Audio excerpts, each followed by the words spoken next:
दोस्तों नमस्कार, स्वागत है आपका यूट्यूब चैनल एबी टेक में। आज है 14 अक्टूबर 2023 और जान लेते हैं आज की महत्वपूर्ण खबरें जो आज के प्रमुख समाचार पत्रों पर छाई हुई हैं और आप लोगों के लिए बहुत ही इम्पोर्टेंट हैं। सबसे पहले देखिए, यहाँ पर अपडेट आ चुकी है कि नई भर्ती होने तक सेवानिवृत्त शिक्षकों की ली जाएं सेवाएं। कल आप लोग जानते होंगे जीआईसी में जो नए नियुक्त प्रधानाचार्य हैं उनके ज्वाइनिंग पत्र वितरण का कार्यक्रम था, जहां पर योगी जी ने कहा है कि जब तक नई भर्ती के शिक्षकों की मतलब वहाँ पर ज्वाइनिंग नहीं हो जाती है तब रिटायर्ड टीचर की सेवाएं ले सकते हैं। आगे देखिए, बताया गया कि मुख्यमंत्री योगी आदित्यनाथ ने शुक्रवार को राज्य की इंटर कॉलेजों के 219 नवचयनित प्रधानाचार्यों को नियुक्ति पत्र वितरित किए। मुख्यमंत्री ने कहा कि सरकारी इंटर कॉलेजों में नए शिक्षकों की नियुक्ति होने तक रिटायर्ड टीचर्स की सेवाएं ली जाएं। रिटायर्ड शिक्षकों के अनुभव का लाभ लेने से विद्यार्थियों में गुणवत्तापरक शिक्षा देना आसान होगा। लोक भवन में आयोजित कार्यक्रम में मुख्यमंत्री ने कहा कि एक समय में सरकारी इंटर कॉलेज माध्यमिक शिक्षा की रीढ़ हुआ करते थे, लेकिन समय पर शिक्षकों का चयन न होने शिक्षा का स्तर गिरता गया। फिर यूपी बोर्ड के स्कूल नकल का केंद्र बन गए। यहाँ ठेके पर नकल होने लगी। शैक्षिक सत्र परीक्षा रिजल्ट और प्रवेश में ही बीत जाता था। 6 वर्ष पूर्व जब भाजपा सरकार सत्ता में आई तो कई अहम बदलाव किए गए हैं और अपनी काफ़ी सारी बढ़ाई भी की है। कुल मिलाकर के 2014 से पहले सब कुछ बेकार था उत्तर प्रदेश में, अब सब कुछ अच्छा हो गया है, वही बताने का प्रयास किया गया है। और यहाँ पर बताया गया है कि अब यूपी बोर्ड के स्कूलों को ऑनलाइन मिलेगी मान्यता। ठीक है, तो ये चीज़ें यहाँ पर हैं और भी कई सारी चीज़ें हैं। कुल मिलाकर के यहाँ पर जो कहा गया है कि परिषदीय व माध्यमिक विद्यालयों में अब तक 1,68,000 शिक्षकों की भर्तियां की गई हैं। अगली देखो, यहाँ पर अपडेट है कि यूपीपीएससी ने जारी किया कृषि प्राविधिक सहायकों का विवरण। कृषि प्राविधिक सहायक भर्ती मामले में प्रतियोगी छात्रों के बार धरना प्रदर्शन को देखते हुए लोक सेवा आयोग ने शुक्रवार को 1564 अभ्यर्थियों का विवरण वेबसाइट पर जारी कर दिया है। उत्तर प्रदेश अधीनस्थ सेवा चयन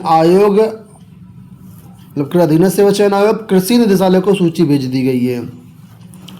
लोक सेवा आयोग से 2013 में कृषि प्राविधिक सहायकों की भर्ती हुई थी। भर्ती के दौरान कई अभ्यर्थियों ने हाईकोर्ट में याचिका डाली थी, सुप्रीम कोर्ट भी गए। जब तक फैसला आया तब तक आयोग ने भर्ती की अधिकतर प्रक्रिया पूरी कर दी थी। फैसला हुआ कि इस परीक्षा में शामिल और कोर्ट में याचिका दायर करने वाले अभ्यर्थियों को अगली भर्ती में आयु अधिक होने के बावजूद सम्मिलित किया जाए। अब कृषि प्राविधिक सहायक के 3,446 पदों पर यूपीट्रिपलएससी से भर्ती होनी है, जहां पर इन अभ्यर्थियों को ऊपरी आयु सीमा में छूट मिलनी है। तो उसी का ब्यौरा जो है लोक सेवा आयोग ने यूपीट्रिपलएससी को भेज दिया है, साथ ही कृषि निदेशालय को भी भेज दिया है। इसके साथ ही लोक सेवा आयोग ने अपनी वेबसाइट पर भी डाल दिया है और एक नोटिस भी जारी कर दी है। नोटिस ये जारी की गई है कि आप जो है अपना ब्यौरा ऑफिशियल वेबसाइट से चेकआउट कर सकते हैं। अगर किसी छात्र की कोई विसंगति या किसी छात्र का कोई ब्यौरा ऐड नहीं हुआ है तो 15 दिन के अंदर उसको ऐड करवा सकते हैं। यहाँ पर देखो अपडेट है कि नए आयोग के गठन को लेकर के प्रतियोगी छात्र प्रतिनिधि मंडल ने मुख्यमंत्री को लिखा पत्र। लिखा कि नए आयोग के गठन में देरी हो रही को लेकर के प्रतियोगी छात्रों में आक्रोश है। प्रतियोगी छात्र प्रतिनिधिमंडल के अध्यक्ष शीतला प्रसाद ओझा ने प्रदेश के मुख्यमंत्री श्री योगी आदित्यनाथ जी को शिक्षा विभाग की भर्ती को लेकर के इतना लेट लतीफ़ी की जा रही है, इस पर एक पत्र लिखा है। यहाँ पर देखिए बताया गया कि टीजीटी पीजीटी 2022 एवं असिस्टेंट प्रोफेसर की परीक्षा न होने से प्रतियोगी छात्रों में निराशा का माहौल है, जबकि टीजीटी पीजीटी में 13,19,000 प्रतियोगियों ने आवेदन किया है। 9 जून 2022 को चयन बोर्ड ने 4,163 पदों पर विज्ञापन जारी किया गया था और कई सारी बातें यहाँ पर लिखी हुई हैं। तो पत्र में कहा गया कि जल्द से जल्द जो है यहाँ पर आयोग का गठन करके सारी भर्ती प्रक्रिया को आचार संहिता फंसने से बचाया जाए। बात करेंगे एडेड जूनियर शिक्षक भर्ती को लेकर के, तो पीएनपी कार्यालय पर यह धरना प्रदर्शन चल रहा था। तो यहाँ पर देखो तस्वीरें आपके सामने हैं। लिखा हुआ कि 4 दिन धरना देकर के खाली हाथ लौट गए बेरोजगार। प्रदेश के 3,049 सहायता प्राप्त जूनियर हाई स्कूलों में प्रधानाध्यापक व सहायक अध्यापक के 1894 पदों पर भर्ती प्रक्रिया पूरी करने की मांग को लेकर के अभ्यर्थियों ने शुक्रवार को चौथे दिन परीक्षा न्याय प्राधिकारी कार्यालय एलनगंज के बाहर धरना किया। अभ्यर्थियों ने सचिव से मुलाकात की, लेकिन मामला कोर्ट में विचाराधीन होने के कारण कोई ठोस आश्वासन न मिलने पर बेरोजगार धरना समाप्त कर खाली हाथ लौट गए।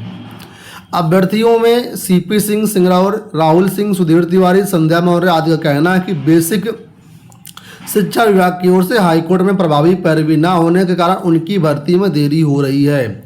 हाईकोर्ट के आदेश पर 2 साल पहले भर्ती शुरू हुई थी। 17 अक्टूबर 2021 को भर्ती के लिए लिखित परीक्षा करवाई गई थी। 15 नवंबर 2021 को घोषित परिणाम हाईकोर्ट के आदेश पर 6 सितंबर 2022 को संशोधित भी कर दिया गया, लेकिन इसके बावजूद भी भर्ती अभी की जस की तस है, आगे नहीं बढ़ी है।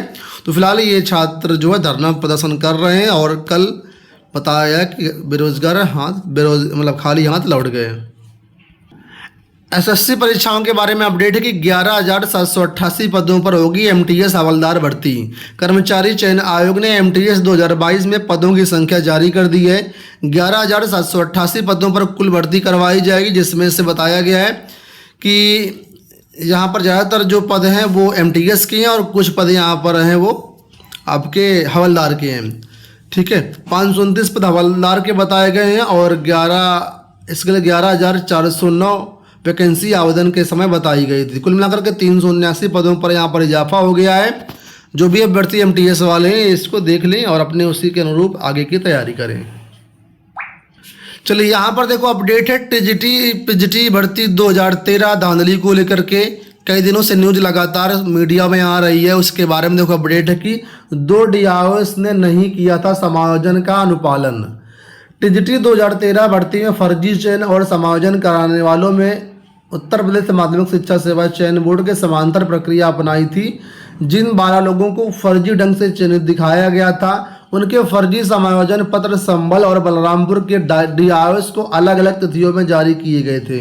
अगर दोनों डीआरओएस ने कार्यभार ग्रहण करने के पहले नियमानुसार चयन बोर्ड की वेबसाइट से या चयन बोर्ड से सत्यापन कराया होता तो फर्जीवाड़ा उसी समय पकड़ लिया गया होता। तो माध्यमिक शिक्षा सेवा चयन बोर्ड ने यह भर्ती 2017 में पूरी कर ली थी। भर्ती में सुप्रीम कोर्ट के 7 अगस्त 2018 के आदेश के क्रम में ही चयन बोर्ड ने 7 अक्टूबर 2018 करीब 550 अभ्यर्थियों का समायोजन कर दिया था। षड्यंत्रकारियों ने इसी भर्ती में समायोजन पत्र बनाया, जिसके आधार पर 6 अभ्यर्थियों ने बलरामपुर के विद्यालयों में तथा 1 अभ्यर्थी ने संभल में कार्यभार ग्रहण कर लिया, जबकि संभल में भी फर्जी ढंग से 6 का समायोजन पत्र भेजा गया था। तो कुल मिलाकर के जो प्रक्रिया होती है, प्रक्रिया के अंतर्गत आप लोग जानते होंगे, जैसे ही चयन बोर्ड से कोई भी चयनितों की लिस्ट आती है सबसे पहले डीआरओएस उसका वेरिफिकेशन करवाते हैं कि ऑफिशियल वेबसाइट में डाटा उपलब्ध है या नहीं है, या चयन बोर्ड के रिकॉर्ड में डाटा है या नहीं है, इस जो समायोजन है सही है या गलत है। तो ये 2 डीआरओएस हैं, संभल और एक क्या था, बलरामपुर था क्या आई थिंक। तो इन 2 लोगों ने प्रक्रिया को फॉलो नहीं किया, मतलब बिना सत्यापन किए ही ज्वाइनिंग करवा दी और बाद में सत्यापन के लिए पत्र लिखा, जहां पर ये मामला प्रकाश में आया और अब यहाँ पर मुसीबत बढ़ गई है। तो ये दोस्तों इसकी अपडेट थी। बाकी इसमें जो है जांच शुरू हो गई है, धीरे धीरे प्रक्रिया और आगे बढ़ेगी, तब यहाँ पर सारी चीज़ें और भी क्लियर होंगी। यहाँ पर देखो अपडेट है विधान परिषद की भर्तियों को लेकर के। आप लोग जानते हैं हाईकोर्ट से इस भर्ती की जांच सीबीआई से कराए जाने की बात कही गई थी। सरकार इसके लगातार विपक्ष में थी। सरकार या विधान परिषद कह रहे थे कि यहाँ पर सीबीआई जांच ना करवाई जाए। इस मामले को लेकर के विधान परिषद जो है वो चली गई सुप्रीम कोर्ट, जहाँ पर इस भर्ती पर जैसे कि जांच पर रोक लगा दी है। तो वही देखो यहाँ पर लिखा हुआ है कि उच्चतम न्यायालय ने शुक्रवार को उत्तर प्रदेश विधान परिषद में कर्मचारियों की नियुक्ति में कथित धांधली की सीबीआई जांच करने के इलाहाबाद हाईकोर्ट के फैसले के आदेश पर फिलहाल रोक लगा दी गई है। शीर्ष अदालत ने उच्च न्यायालय के आदेश के खिलाफ विधान परिषद की ओर से दाखिल एसएलपी पर विचार करते हुए अंतरिम आदेश पारित कर दिया है। याचिका में उच्च न्यायालय द्वारा सितंबर में इस मामले की जांच सीबीआई से कराने के फैसले को चुनौती दी गई है। जज ऋषिकेश रॉय और संजय करोल की पीठ ने इसके साथ ही विधान परिषद की याचिका पर प्रतिवादी से 4 सप्ताह के भीतर अपना पक्ष रखने का आदेश दिया है। तो कुल मिलाकर के सुप्रीम कोर्ट ने इन भर्तियों पर सीबीआई जांच की रोक लगा दी है। ये हो गई दोस्तों आज की सारी सूचनाएं। उम्मीद करेंगे वीडियो आपको पसंद आया होगा। इस वीडियो में इतना ही। इसी तरह के अपडेट्स के लिए चैनल को सब्सक्राइब कर लीजिएगा। धन्यवाद।